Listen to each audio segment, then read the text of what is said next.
Today, Saturday of the 5th week of Lent, we come to the church San Giovanni a Porta Latina.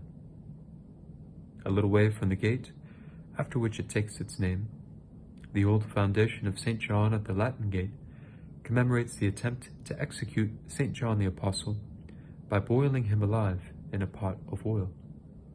According to tradition, he survived the attempt unscathed and was sent instead to exile on Patmos, where he received visions that he later recorded as the Book of Revelation.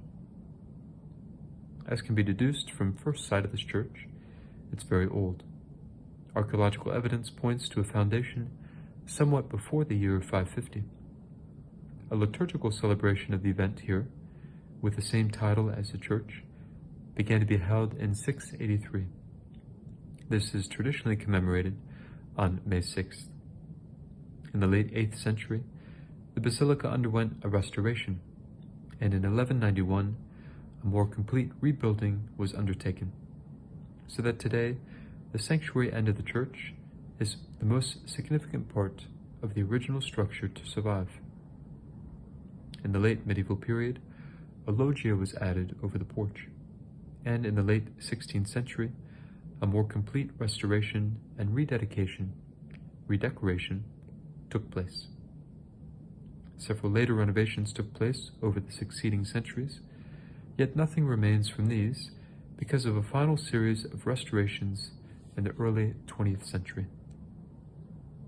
Some points of interest include the high altar. The sanctuary showcases a depiction of the vision of St. John recorded in the Book of Revelation, including the 24 elders and 4 living creatures. We also see the depiction of the attempted martyrdom of St. John that occurred on this site. In the sacristy, we might note the relatively recent stained glass windows, one of which depicts the attempted martyrdom of St. John. We also find the medieval well. Archaeological evidence suggests this well was used as early as the 9th century, when the water supply from the aqueducts began to fail. And finally, there's an oratory designed by Borromini.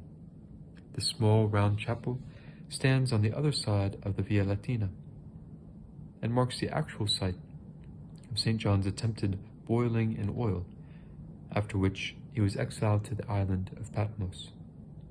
To enter the chapel, one can request a key from the sacristy.